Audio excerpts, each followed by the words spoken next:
Single screen যদি আরও বাড়ে তাহলে হয়তো আমরা বিশ্ব দরবারে বাংলাদেশের সিনেমা নিয়ে আমরা জোর গলায় কথা বলতে পারবো যে হ্যাঁ এটা আমাদের সিনেমা। তো রাকিবকে একসময় ধরে নিয়ে যাওয়া হয় এবং ক্যাম্পে 15 দিন বিভিন্ন ক্যাম্পে তার উপরে নির্যাতন করা হয়। গান এখানেও গান গাইতে হবে। কাছের মানুষ দূরে থুইয়া আরে মোহরি আমি ধর ফরাইয়া রে। দেখেন, হলের রিলিজের বিকল্প নাই সিনেমার ক্ষেত্রে। আজকে থেকে 5-6 বছর আগে এটার শ্যুট শুরু হয় ফাতেমার অ্যাকচুয়ালি। তো এটাতে যুক্ত হওয়া বলতে অ্যাকচুয়ালি আমি অ্যাক্টর বিভিন্ন ধরনের সিনেমা অফার আসে, তো সেই দিক থেকে আমি মনে করবো এটা প্রেজেন্ট টাইম এবং একটা পিরিয়ডিক্যাল টাইমকে দুটোকে আলাদা আলাদা জায়গা থেকে সিনেমাটার দৃশ্যপট, তো এইটা আমার সবথেকে বড় ভালো লাগার বিষয়। আর অ্যাকচুয়ালি যখন আমাকে ব্রিফ করা হয় ক্যারেক্টারটা সম্পর্কে, তখন আমাকে বলা হয়েছিল যে এটা একটা মুক্তিযোদ্ধার ক্যারেক্টার এবং এই ক্যারেক্টারটা পোর্ট্রে করা হচ্ছে জাহানারা ইমামের ছেলে রুমির একটা বায়োগ্রাফি থেকে, অ্যাকচুয়ালি একটা পার্ট থেকে। তো আমি বেশি এক্সাইটেড হয়ে যাই। তো এটার জন্য যে কষ্টটা করা জরুরি ছিল সেটাও করেছি। তো ইট ওয়াজ এ নাইস জার্নি আমি বলতে পারবো। ক্যারেক্টারটার নাম হচ্ছে রাগিব। তো এই ক্যারেক্টারটা একটা মুক্তিযোদ্ধা এবং তার গার্লফ্রেন্ড থাকে সুবর্ণা। তো রাকিবকে একসময় ধরে নিয়ে যাওয়া হয় এবং ক্যাম্পে 15 দিন বিভিন্ন ক্যাম্পে তার উপরে নির্যাতন করা হয়। তো এই ক্যারেক্টারটার ফিলোসফিটা হচ্ছে এটার ভিতরেই। এবং আরেকটা জিনিস শুরু হয় ক্যারেক্টারটা, যেটা হচ্ছে 71 যুদ্ধের মধ্যে এরকম চারিদিকে পরিস্থিতিটা এরকম থাকে যেখানে এরা শুধু এদের ভালোবাসা শুরু হয়, তারপরে তাদের লাইফের স্ট্রাগল ভালোবাসা নিয়ে, তারপরে বাকিটা সিনেমাই দেখবেন। ফাতিমা আসলে দীর্ঘ 7 বছরের একটা গল্প। ধ্রুবর যে জার্নিটা ছিল সেটা 7 বছর পরে একটা জায়গায় এসে আমরা শেষ করতে পেরেছি। গল্পটা শুরুতে ছিল দাহকাল, তখন গল্পটা একরকম ছিল, কিন্তু পরে নানা কোভিড এবং আরও কিছু অর্থনৈতিক বিষয় টিষয় সব কিছু মিলিয়ে যেটা হয়েছে যে তারপর গল্পটা ও আবার সাফল করার পর গল্পটাকে ভিন্নভাবে আবার রিশুট করেছে, কিছু জায়গা রিশুট করে তারপর এটা ফাতিমা এসছে। এবং একজন মেয়ের গল্প, একজন মেয়ে যে হতে পারে আমার বোন, আমার মা, আমার স্ত্রী, তাদের গল্প, তার জীবনের গল্প, তার সার্ভাইভালের গল্প হচ্ছে ফাতিমায় উঠে আসছে। অবশ্যই এটা বিরাট অ্যাচিভমেন্ট আমাদের দেশের সিনেমার জন্য। আমি তো খুবই আনন্দিত যে এটার সাথে আমি কোনো না কোনোভাবে যুক্ত থাকতে পেরেছি দেখে। আর আমাদের ইয়াংরা এখন যে রকম সিনেমা করছেন বা তাদের ভাবনার জায়গাগুলো যেই জায়গায় গিয়ে পৌঁছেছে, তাতে আমার বিশ্বাস আমাদের যদি হলগুলো আরও বাড়ে, মানে আমি সিঙ্গেল স্ক্রিনের কথা বলছি, সিনেপ্লেক্স তো আছেই, সিঙ্গেল স্ক্রিন যদি আরও বাড়ে তাহলে হয়তো আমরা বিশ্ব দরবারে বাংলাদেশের সিনেমা নিয়ে আমরা জোর গলায় কথা বলতে পারবো যে হ্যাঁ এটা আমাদের সিনেমা, এটা বাংলাদেশি সিনেমা।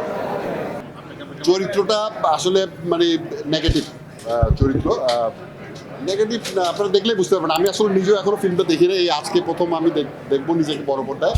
তো আমি খুব এক্সাইটেড আর কি নিজেকে দেখার জন্য। আসলে আমার ক্যারেক্টারটা কি মানে এটা মানে আমি নিজেও আসলে ঠিক জানি না, মোটামুটি নেগেটিভই বলতে পারেন। একজন এজেন্সির মালিক, সে তার কাজ হচ্ছে যে বিভিন্ন মডেলদেরকে নিয়ে কাজ করা, এই ধরনের। এই ছবিটা দর্শকদের অবশ্যই দেখা উচিত। এই ছবিটা খুবই একটা সুন্দর অন্যরকম একটা ছবি। এখানে একটা আমাদের দেশের সমাজের মেয়েদের যে বিভিন্ন রকম সমস্যা, হ্যাঁ, এগুলো সব ফুটে উঠেছে এই দেশে বিভিন্ন। এইটাই আপনারা সবাই দেখবেন এবং খুব ভালো একটা মুভি এবং গল্পটা খুব সুন্দর। গান এখানেও গান গাইতে হবে। কাছের মানুষ দূরে থুইয়া আরে মোহরি আমি ধর ফরাইয়া রে। দারুণ জ্বালা দিবা নিশি অন্তরে অন্তরে, আমার তো সাধের মনোবধুয়ায় রে, কি জানি কি করে। এই গানটা আমাদের শ্রদ্ধেয় আলম খান ভাইয়ের, তিনি সদ্য প্রয়াত, উনার লেখা সুর করা গান, মুকুল চৌধুরীর লেখা, এবং আমাদের প্রিয় জব্বার ভাই যিনি, উনাদের কেউ এখন আর পৃথিবীতে নাই, তো উনার গাওয়া গান ছিল। আমার চরিত্রটা যে অবস্থায় প্রথমে ছিল বাস্তবতার নিরিখে সেরকমভাবে শেষ পর্যন্ত থাকেনি। গল্পের প্রয়োজনেই প্রথম যে ড্রাফটটা নিয়ে আমরা শ্যুট শুরু করেছিলাম তখন এটার নাম ছিল দাহকাল। সেই গল্পটাকে পুরো চেঞ্জ করতে হয়েছিল এবং আলটিমেটলি আমি একজন মুক্তিযোদ্ধা চরিত্র করেছিলাম। পরবর্তীতে সেই মুক্তিযোদ্ধাটা একজন অভিনেতা, এই সময়ের একজন অভিনেতা চরিত্র হয়ে সেখানে ফাতিমা চরিত্রটার একজন সহশিল্পী হিসেবে আবির্ভূত হয়েছে। ধ্রুব হাসানের গল্প ভাবনাটাই ডিফারেন্ট। উনি যেভাবে করে গল্পটাকে আলটিমেটলি পরিণতি দিয়েছেন, আমার মনে হয় এই জনরায় আমাদের দেশে এর আগে এইভাবে সিনেমা হয়নি কোনো। সিনেমার নানা রকম জনরা এই সময়ে আসছে এবং এটা খুব আনন্দের বিষয় যে বিভিন্ন নির্মাতারা বিভিন্ন ধরনের গল্প বলার চেষ্টা করছে। এই প্রচেষ্টা আমি মনে করি যে ধ্রুব হাসানের ফাতেমা একটা সংযুক্তি হয়ে থাকবে। দেখেন, হলের রিলিজের বিকল্প নাই সিনেমার ক্ষেত্রে, এবং প্রডিউসারের সিনেমার কাঙ্ক্ষিত ফলাফল মানে যদি আপনি বলেন ব্যবসায়িক সাফল্য, সেটা আসলে সময়ের হিসাব। আমি জানি না যে এই সিনেমাটার জন্য রাইট টাইম কিনা।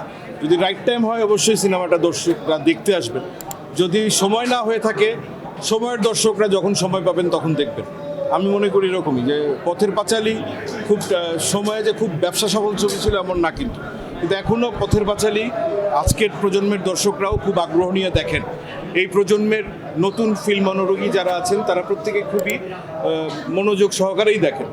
সেটা শুধু সত্যজিতের ক্ষেত্রেই না, আমাদেরও অনেক কাল্ট ক্লাসিকের ক্ষেত্রেও এটা সত্য। তো ফাতেমা একটা ভালো সিনেমার প্রচেষ্টা হয়েছে আমি বিশ্বাস করি। এটা যদি দর্শকরা দেখেন, আমার মনে হয় না তারা হতাশ হবে।